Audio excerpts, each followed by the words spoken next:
Bismillahirrahmanirrahim. Assalamualaikum warahmatullahi wabarakatuh.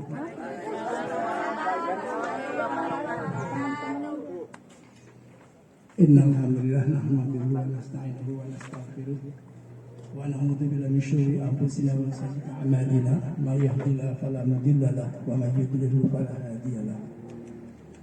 Asyhadu an la ilaha illallah wa la syarika lahu wa asyhadu anna Muhammadan abduhu wa rasuluh. Alladzi la nabiyya ba'dahu. Raditu billahi rabban wa bi ashabihi wa bi Muhammadin nabiyyan wa rasulah. Wa bi zidna ilma wa zidna fahma. Amin. Amma ba'd. Bapak Ibu yang dirahmati Allah, mohon sejenak kita bersama-sama mengisi taklim kita, mudah-mudahan merupakan bagian dari upaya kita untuk mendapatkan jalan surga. Dalam hadis dinyatakan bahwa setiap taklim adalah mempermudah jalan surga. Mudah-mudahan. Mungkin agak lama nanti saya bicara, mudah-mudahan diizinkan, karena ini mudah-mudahan wasiat kita ketika kita menapaki hari-hari tua. Ada di dalam madhab kita, ibadah itu ada yang sifatnya individual, ada yang kolektif kolegial. Salah satu rujukan bahwa ibadah dan perbuatan itu sangat individual itu adalah antara lain a'udzubillahi minasyaitonir rajim wala taziru waziratul wizra ukhra, dan tidak akan sesuatu dibebankan pada orang lain. Apa yang dia kerjakan maka dia akan dapat unduhannya, itu yang sifatnya individual. Jadi kita sholat itu individual, tetapi ada ternyata perintah di mana kolegial kolektif. Contohnya sholat yang utama adalah sholat di rumah kecuali sholat fardu. Jadi sholat fardu itu utama sekali dibanding sholat sendiri. Khusus untuk pria, untuk wanita izin suaminya. Ada adabnya, semuanya diatur. Oleh karena itu Bapak Ibu sekalian, pasti kita tidak akan suka terhadap satu ini. Tapi satu ini tidak akan ada satu makhluk pun yang bisa menghindari. Apa itu? Kematian. Pasti kita tidak akan suka kelihatannya, kecuali para alim ulama. Jadi orang alim ulama itu terhadap kematian itu senang. Tapi kepada yang belum alim ulama sedih. Dan itu mau suka dan tidak suka pasti akan kita jumpai. Oleh karena itu saya akan membahas sekarang ini antara sahabat dan tetangga, kaitannya dengan kolektif kolegial. Bapak Ibu yang dirahmati Allah, ada sesuatu peribahasa orang Arab. Sodikoka man sodakoka, laman sodikoka. Sahabat sejatimu adalah yang senantiasa jujur, menilai kalau salah disalahkan, dan tidak akan senantiasa membenarkan dan menyenangkan. Sekali lagi, sahabat sejati adalah jujur ketika menilai dan bersaran kalau punya sahabat yang salah. Bukan selalu membenarkan dan menyenangkan. Itu bukan hadis ini. Hanya sebuah kata mutiara yang sering diungkapkan oleh Ali. Saya hari ini, Bapak sekalian, akan mencoba dua hadis saja yang saya cermati. Jadi saya bukan ngarang-ngarang, tetapi bukan menjual. Tengah batikan. Dari situ segitu. Jadi hadisnya begini Bapak sekalian. Kita harus bersahabat. Karena apa diantaranya? Yang bisa beri syafaat setelah Kanjeng Nabi itu diantaranya sahabat. Ada syafaat Quran ada, tapi sahabat itu kolektif luar biasa. Bahkan dikisahkan sampai Allah itu memerintahkan pada seorang yang sangat bersahabat, yang mereka bersahabatnya itu karena Allah dan tidak pernah mensyirikkan Allah, Maka ketika nanti ada dialog, ketika ada teman yang masih di neraka, disuruh mencari oleh Allah. Sahabat itu yang disuruh. Temanmu yang tidak ada, yang dulu pernah salat bersama kami, pernah zakat bersama, pernah lakukan ketaatan bersama, tapi tidak ada ya Allah. Silakan kamu cari sampai habis. Itu sahabat, Bapak Ibu sekalian. Sahabat. Jadi kita harus bersahabat. Konon menurut hadis, makanya kita bersahabat ada adabnya, ada aturannya. Di antaranya apa coba tadi? Mau menyalahkan kalau salah. Sayang itu. Jadi kalau kita punya teman salah, sahabatnya diam, itu sudah tidak sejati lagi. Nah, cara menasihati ada menurut Imam Syafi'i. Cara menasihati ada adabnya juga, jangan tanpa adab, tanpa aturan. Semuanya kita belajar, ilmunya ada. Bagaimana kata Imam Syafi'i cara menasihati? Dipanggil sendirian, dengan lemah lembut, dengan menyampaikan ketika dia dalam tidak sedang marah. Itu jangan kalau bahkan Imam Syafi'i mengatakan kalau menasihati diwajibkan sama dengan itu membuat kegaduhan, membuat kekusutan. Itu begitu. Jadi semuanya ada ilmunya. Menasihati sahabat kita dalam kondisi satu tidak marah. Kedua tidak ada pihak ketiga, berdua saja, sungguh-sungguh sampaikan dari hati ke hati. Semuanya kebetulan harusnya orang-orang sama-sama mukmin, sama-sama orang yang takut pada Allah, sama-sama yang ingin selamat di dunia dan akhirat. Kalau itu jadi pegangan, insya Allah. Boleh jadi kita salah kalau bernasihat tidak diterima, lantaran mungkin belum pas. Diulang lagi, kita belajar lagi. Semuanya kita bisa minta ampun pada Allah. Jadi hadirin sekalian, salah satu hadis yang saya akan gambarkan sini adalah riwayat Bukhari Muslim nomor hadis 2733. Kalau dibacakan ini Arabnya, tapi ya mudah-mudahan kita nanti kalau yang sekarang belum paham bisa dicari di rumah. Hadisnya nomor 2733. Bapak bisa mencari kumpulan hadis Bukhari. A'udzubillahi minasyaitonirrajim. Da'watul ma'il muslim li akhihi bi dhahril ghaibi mustahabatun 'inda ra'sihi malak. Muwakkal kalama da'a akhihi bi khair. Qala al malaku muwakkal bihi amin wa laka bi mithli. Da'watul sesungguhnya. Jadi sebenarnya diawali dengan ingat ini in da'watul sesungguhnya doa seorang muslim bagi saudaranya di saat saudaranya tidak mengetahuinya. Doa seorang muslim untuk saudaranya yang muslim mukmin dengan yang tidak diketahuinya adalah doa yang mustajab. Doa yang mustajab. Di sisi orang akan mendoakan saudara ini ada malaikat yang mengamankan. Dengan catatan tadi sama-sama kita tidak pernah melakukan syirik. Sama-sama senantiasa menghadapkan lillah mardotillah. Insya Allah akan seperti itu di dalam hadis. Nah, ini yang saya akan katakan Bapak Ibu, ini gunanya kita bersahabat. Mari kita buat suatu kelompok antara kita sama-sama ingin menghadapkan nanti di sana bersama-sama di surga. Ya apa? Dibikin sistem saja, misalnya kita punya teman 7 orang, kita ada 7 hari misalnya. Dalam berdoa itu juga diprogram oleh kita dengan nalar politik kolegial tadi. Misalnya kita hari Senin, duhur itu mendoakan orang tua kita. Kalau orang tua selalu doakan, Allahumma firli wali wali, itu selalu doakan dengan pedih, jangan yang satu, mungkin sekali-kali 3 kali dan sebagainya. Di porsinya ada yang seperti itu.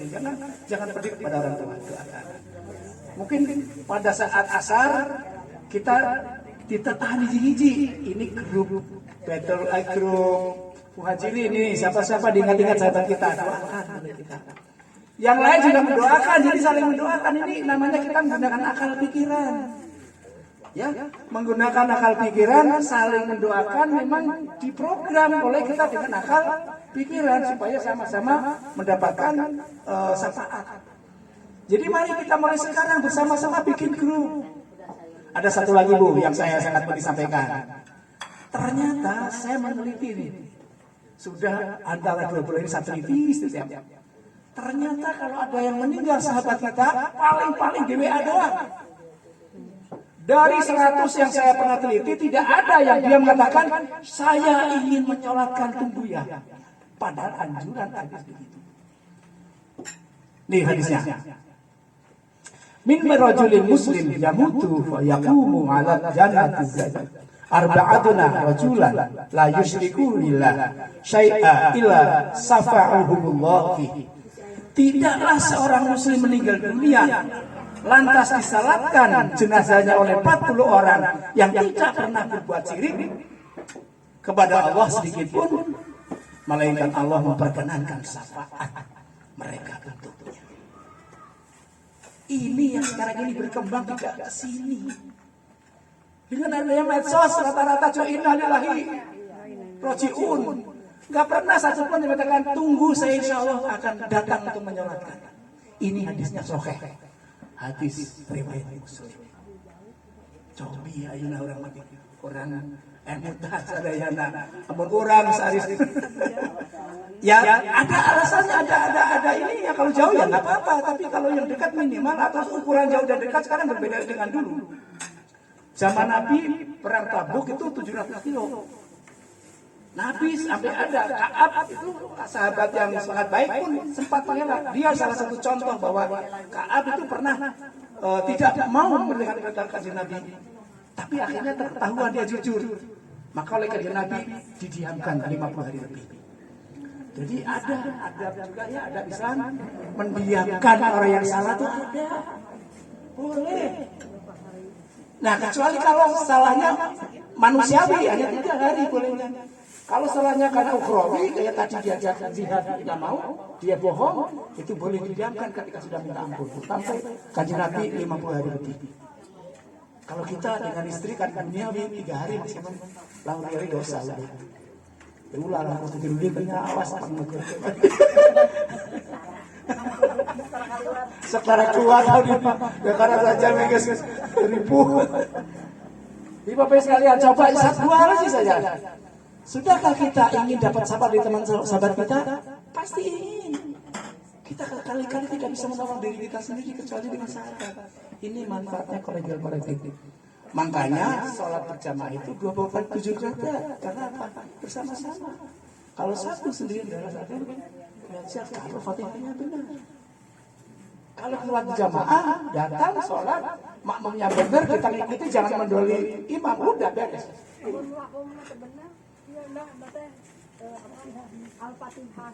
Ya. Ada adabnya Bu. Ada adabnya. Kalau darurat nggak apa-apa. Kalau bisa lakukan sesuatu nanti ada adabnya. Semuanya ada jalan keluar. Mukmin itu Islam semuanya diatur dengan sangat sempurna. Kau takut. Jadi itu pertama tadi. Mari kita bersahabat karena Allah. Kita mikir seperti apa sahabat Allah. Ya minimal dia yang tahu dia selalu berusaha untuk baik. Pernah dia dosa nggak apa-apa, manusia itu dosa tidak pernah memutus rahmat Allah itu. Kulilladina kafaru in yantahu yughfar lakum. Katakan Muhammad kepada orang kafir, berhentilah kafirnya, aku ampuni dosa. Siapa kafir saja oleh Allah diampuni. Apalagi kita barangkali ya kerletik didoakan kalau begitu lahir di aganan misalnya, lalu diselamatkan yakin dibimbing Islam, tapi ngelakuin dosa, ya kita ampun saja. Ya kafir saja seumur umur begitu beliau berhenti dari kafirannya lalu syahadat oleh Allah diampuni. Itu diantara yang kemurahan dan kebaikan Gusti Allah. Tapi jangan dimurah-murahkan. Gusti Allah Maha Murah, Allah Maha Pengasih. Kurang disapirakeun nah ulah itu Allah juga akan mengancam seperti itu. Yang ketiga Bapak sekalian, hadis berikutnya adalah yang tadi kaitannya dengan setiap yang meninggal disalatkan oleh 40 kawan-kawannya yang tidak pernah melakukan syirik sedikit pun, ini yang sulit. Tapi paling tidak kita ada usaha. Di sini tidak ada batasan syiriknya berapa kali. Umar itu waktu sebelumnya brutal banget, begitu sudah masuk Islam tidak pernah lagi. Artinya apa? Sejelek apa manusia setelah tobat dan dia akhirnya mengikuti apa yang Allah katakan melalui kajian Nabi dan Allah firman-Nya, selamat sudah. Jangan takut. setiap orang yang berdosa itu bisa minta ampun. Dengan catatan ada tata caranya juga. Ketika telah minta ampun jangan mengulang lagi. Pada malam hari ketika melakukan maksiat, besok pagi cerita-cerita itu tidak akan diampun dosanya. Itu namanya mujahid. Orang yang berdosa lalu menceritakan dosa-dosanya. Pada malam hari sudah minta ampun dosanya, besok pagi diceritakan. Itu namanya mujahid. Insya Allah kita tidak akan begitu. Dan mari kita sama-sama hindari dari kelompok orang mujahid, kelompok orang yang menceritakan maksiat yang dilakukan terus-menerus. Yang berikutnya, ibu sekalian,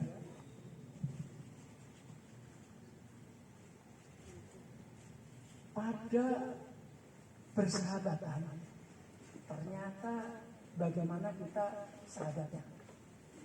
Contohnya, kita kumpul dengan kelompok tertentu, pasal kalau biasanya ngomong kalau salah anjir, itu pasti akan gampang begitu.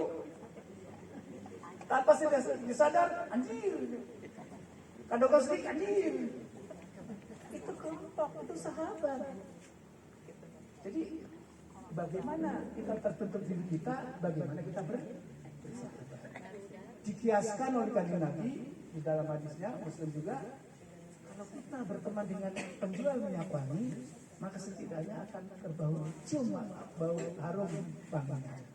Kalau kita sering bergaul dengan tukang pandai besi, maka terbau bakaran besi. Artinya apa? Simpulannya bahwa berpandai-pandailah kita memilih sahabat. Ya mudah-mudahan ya, itu searah dengan hadis tadi sebelumnya. Searah memilih sahabat. Nah ini sangat jelas juga bahwa di dalam hidup itu akan seperti itu kita memilih sahabat.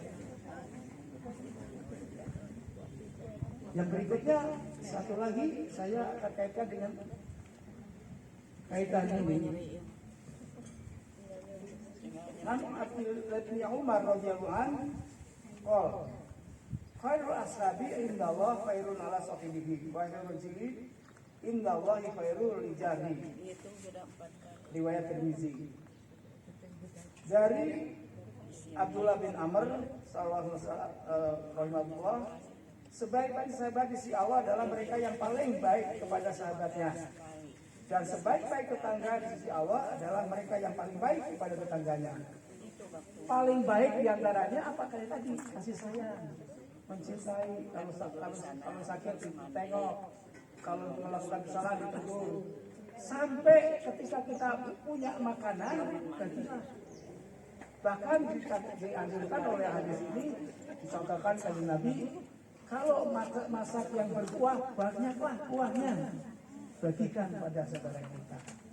Itu jadi kita berbagi itu sangat dianjurkan dalam kita bersahabat. Sok karaos dak pemionan, sok dipaparin tuh sahabat kita nyaman biasanya. Boleh jadi kadang-kadang tidak terlalu mahal, tapi dengan perhatian yang sungguh-sungguh kita akan menjadi nyaman. Ini semua ternyata kalau kita rasakan benar. Yang bisa kita lakukan dalam umur seperti kita ini dalam menghadapi kematian yang pasti tidak akan bisa ditolak semuanya. Pertama apa? Mari kita bersahabat dengan cara-cara, dengan adab yang telah diatur oleh Kanjeng Nabi dan firman Allah. Jadi dua hal, Quran dan hadis itulah pegangan kita. Kalau belum tahu kita belajar. Kayak tadi aja Ibu Wulan katanya ke saya, gimana cara negur? Itu ada adabnya. Jadi kalau misalnya Ibu waktu negur bingung, tanya kepada yang tahu. Jadi alim ulama itu gunanya untuk memberitahu. Itu tabayun dan tahu. Ada lagi khususnya saya akan membahas juga ini dalam Al-Hujurat 11, 13 tentang berolok-olok dan adab kita bermasyarakat ada. Saya kapan-kapan akan saya bahas nanti. Ada itu. Jadi bagaimana orang mau olok-olokan dan seterusnya, itu tajasus, itu apa namanya fasik dan sebagainya, itu bisa kita bahas nanti kita.